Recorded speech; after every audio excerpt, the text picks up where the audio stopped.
Uma das funções principais dos meios de comunicação é a prestação de serviço público.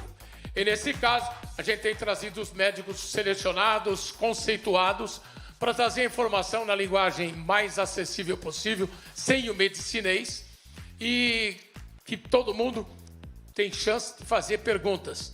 Quanto maior a informação, menor o preconceito. Quanto mais bem informado você estiver, melhor você vai saber enfrentar os problemas da vida. É o caso aqui dessa ginecologista com 10 anos de carreira. Ela é especialista em doenças da mama, trabalha no Albert Einstein e na Beneficência Portuguesa. E, para vocês terem uma ideia, é o segundo tipo mais comum no mundo. 12% do total, e o primeiro em mulheres, que é o câncer de mama, e que ela vai falar sobre esse assunto e responder as perguntas da galera. Hoje, orgulhosamente, com a noiva do Guilherme Abreu, super fisioterapeuta, a doutora Daniele Miyamoto. E aí, Dani, bem-vinda aqui.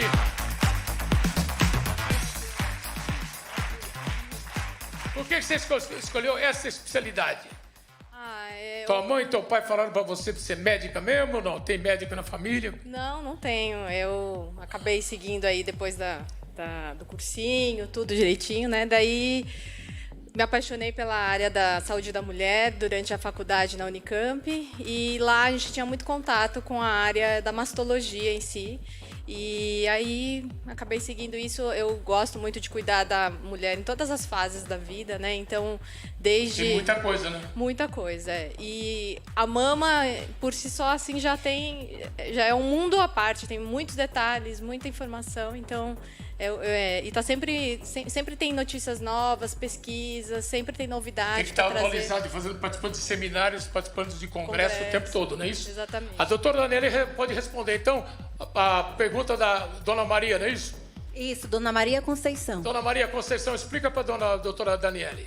Boa noite, doutora. Boa noite a todos. Doutora, é assim, eu estou fazendo o tratamento. No meu caso, eu fiz a quimioterapia pós a mastectomia. Em qual situação tem a quimioterapia antes e outras depois? E se a eficácia é a mesma ou se a gente tem que ficar com uma atenção redobrada por ser antes ou depois? Excelente pergunta.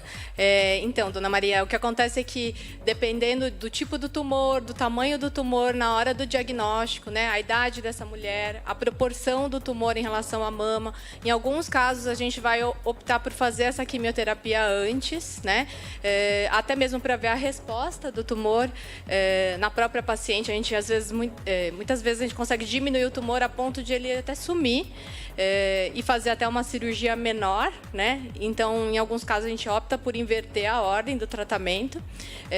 Mas em outras situações, quando a gente vê, por exemplo, uma área de calcificações extensa, que a gente vê que não vai, talvez, ter uma redução do tamanho da cirurgia depois, talvez a gente opte por iniciar com a cirurgia direto.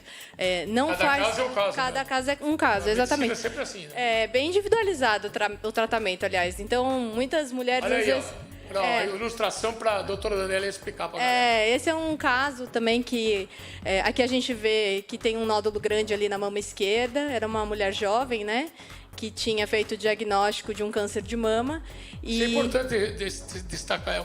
Isso acontece, não importa a idade. Isso, é mais comum quando a gente vai 40. a partir dos 40, com envelhecimento. Mas mesmo em mulheres jovens, a gente também pode ter a situação de ter um câncer de mama. Então, uma mulher que palpou uma alteração, ela precisa buscar atendimento para investigar, né? Nesse caso, era uma mulher mais nova até do que 30 anos. E não é um caso tão comum, não é o mais comum de acontecer. Mas serve de alerta. É um alerta, exatamente. E depois que ela fez a biópsia, descobriu-se que era um câncer de mama mesmo. Tinha um subtipo que tinha tratamento específico para esse tipo, né? E aí ela acabou fazendo a quimioterapia antes. E aí depois ela teve uma resposta tão importante que a gente hoje, se a gente olhasse fizesse essa cirurgia hoje, teria que tirar provavelmente a mama toda. Mas aí depois ela teve uma resposta muito importante. Aquele nódulo praticamente sumiu, né? Praticamente impressionante. Né? Isso. E aí depois ela fez uma cirurgia que deu para conservar a mama. Por isso que é importante descobrir o mais cedo possível, que a chance de cura do câncer de mama é um absurdo, né? Bem grande, né? Altíssimo. Principalmente quando a gente descobre em estágios iniciais, assim, que a mama ainda está... O câncer está restrito à mama ainda, né? Então, é isso. É bem individual o tratamento, o que a gente vai escolher para cada mulher, mas a eficácia é a mesma. Então, não precisa ficar preocupada, porque a ordem do seu tratamento foi diferente, tá? Tá vendo? Já fica um pouco mais tranquila. A Letícia tinha feito uma pergunta. Solta aí pergunta da Letícia. Oi, Faustão. Eu sou a Letícia, aqui de São Paulo. Eu tenho histórico na família de câncer de mama. Eu gostaria de saber qual é a idade ao certo recomendado para eu começar a fazer a prevenção, os exames. No caso que tem histórico na família, que veio a genética é muito importante, aquela recomendação a partir dos 40 ainda vale ou não? Aí a gente tem que avaliar quem é o antecedente familiar, né, dessa mulher, se é a mãe, se é a irmã, se é alguém mais próximo, né? Em geral, a gente recomenda antecipar o início dos exames de rotina. Então, se for, por exemplo, uma mãe que teve aos 45 anos, vai antecipar cerca de 10 anos o início desse rastreamento. A genética é tão boa de um lado como também é outra, serve alerta para o outro lado, né? Mas assim, só 5 a 10% dos cânceres de mama são hereditários, a maioria não é. Então, por isso que quando tem o antecedente familiar, a gente fica em alerta, mas mesmo as outras mulheres que não têm o antecedente também precisam se cuidar, deu a idade a partir dos 40 anos, já começar a fazer os exames de rotina da mama e sempre já ir acompanhando com o ginecologista para o exame físico detalhado, sentir alguma coisa diferente também, buscar atendimento, né? A doutora Daniele Miyamoto, ginecologista do Albert Einstein, do Beneficência Portuguesa, tem perguntas do Brasil inteiro para ela aqui, ó. É possível detectar, através do exame de sangue, o câncer de mama? Não, na verdade, não existe um exame que a gente faça de sangue que fale, você tem câncer de mama agora. O principal exame para rastreamento é a mamografia, tá? Tem mais outra pergunta aí, ó. Meu nome é Matheus, sou aqui de São Paulo. Gostaria de saber se o câncer de mama dói. Isso é uma coisa muito comum também de perguntarem, porque e é até motivo de muito medo. A mulher chega com qualquer dor que sente na mama, já fica preocupada achando que é câncer. E a maioria das vezes o câncer de mama não dói.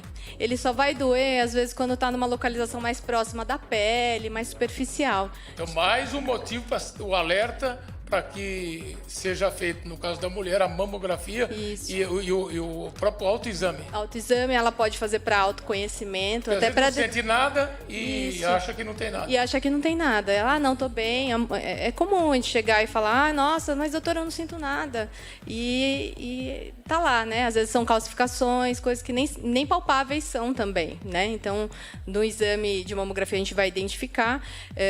Mas também, sentir uma dor também não significa que não seja nada. É claro, a gente vai examinar.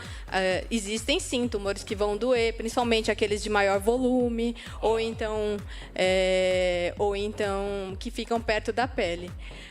O autoexame, hoje, a gente acaba orientando mais para um autoconhecimento da mulher, né? Ela não precisa ficar se tocando toda hora, todo dia. Para não ficar também neurótica com isso. Mas uma vez por mês é suficiente. Em geral, a mulher que ainda menstrua, no período logo depois da menstruação, a mama já está um pouquinho mais molinha, menos inchada, é mais fácil dela se palpar e ter um conhecimento. Essa é minha mama normal. Porque às vezes acontece, aparecer alguma coisa nova, você percebe, olha, isso aqui não estava aqui.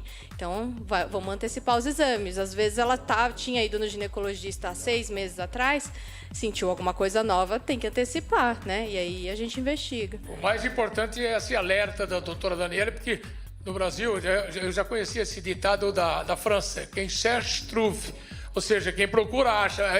E às vezes, se você for por esse lado e não está afim de procurar nada, quando você for achar, já foi tão tarde que não dá para recuperar. Então é melhor descobrir logo. Tem mais uma pergunta aí, daqui a pouco a dona Anne Lotterman também tem, olha aí. Aí pela rede social, a Lidiane Silva. Existe tratamento de câncer de mama pelo SUS? Sim, com certeza, com certeza. O SUS tem mamografia, tem ultrassom, tem ressonância, tem biópsia, tem tudo, tá?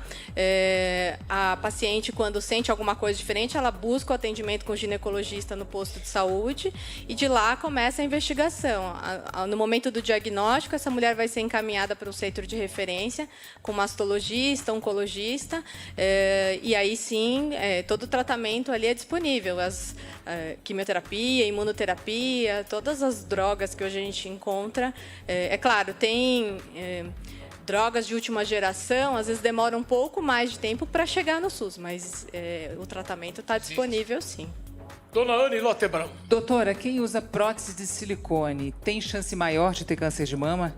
Não, não há um risco maior e também não impede essa mulher de fazer os mesmos exames de rotina. Então, acontece também de a mulher achar que eu tenho prótese, vai estourar a prótese fazendo a mamografia porque amassa, mas não, a prótese não vai atrapalhar o exame, existe até técnica... Ela também não mascara, o silicone ele não pode esconder Não tem risco nenhum nessa... Não, dá para... E tem técnica adequada até da mamografia para isolar melhor a glândula de mama nos casos de prótese. Então, dá para fazer. Sim. Carol Amaral, pergunta da galera, repórter da galera.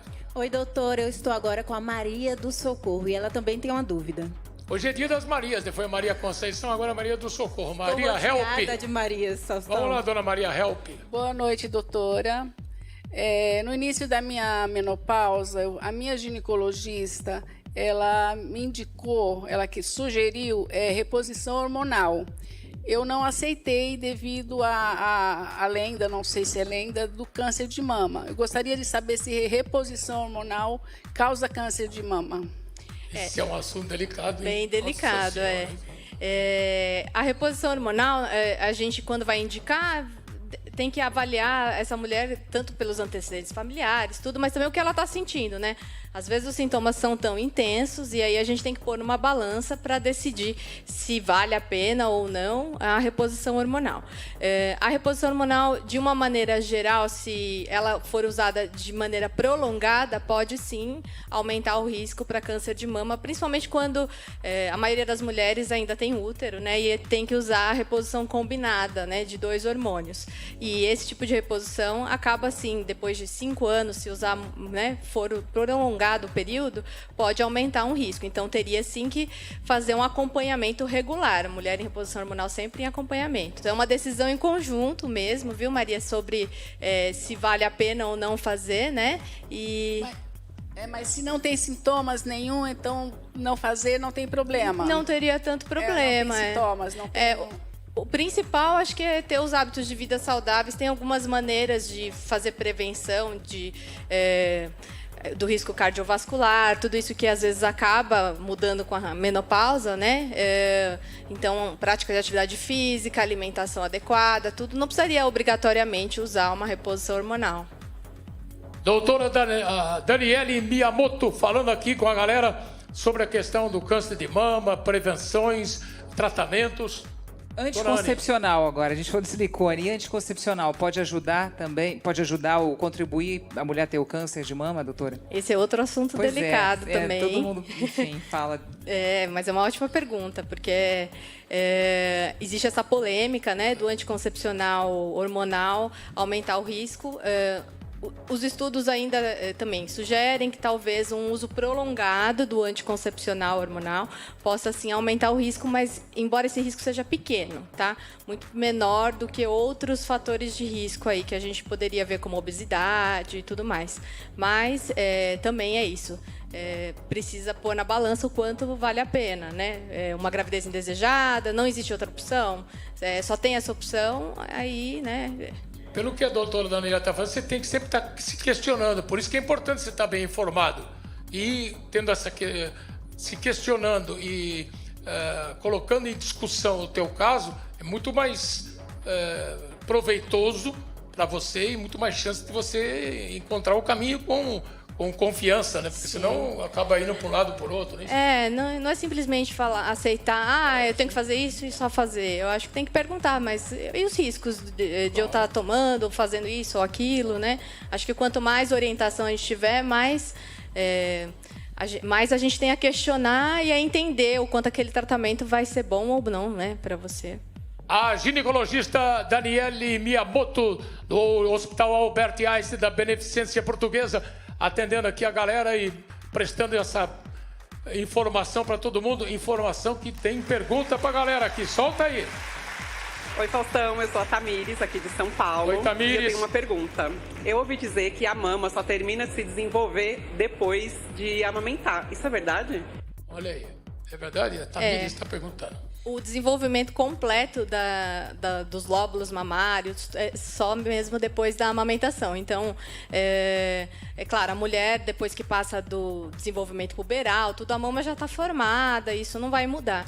Mas a parte da glândula mamária, aumentar a quantidade de ductos dessa mama também, só depois do período de amamentação. E até por isso, assim, a amamentação é considerada um fator protetor, né, para o desenvolvimento do câncer de mama, porque também há uma renovação de células que às vezes que teriam alguma alteração genética, elas são eliminadas, né, durante esse período de amamentação. Então, quanto maior for o período de amamentação, maior seria também a proteção com relação ao risco de câncer de mama. E a doutora Daniela deixou bem claro aqui, o resumo da ópera é a questão do autoexame, de fazer a mamografia, principalmente saber que cada caso é um caso. Às vezes o que serve para tratamento para uma irmã não é a mesma coisa. Então ela deixou bem claro isso aqui, a questão da reposição de hormônio tem que tomar muito cuidado. Então tem vários detalhes aí da saúde da mulher que ela prestou essa inestimável colaboração, trazendo informação para todo mundo, em especial num país que carece de informação. Muito obrigado a super Daniele Miyamoto, ginecologista do Albert Einstein, da Beneficência Portuguesa, direto com o doutor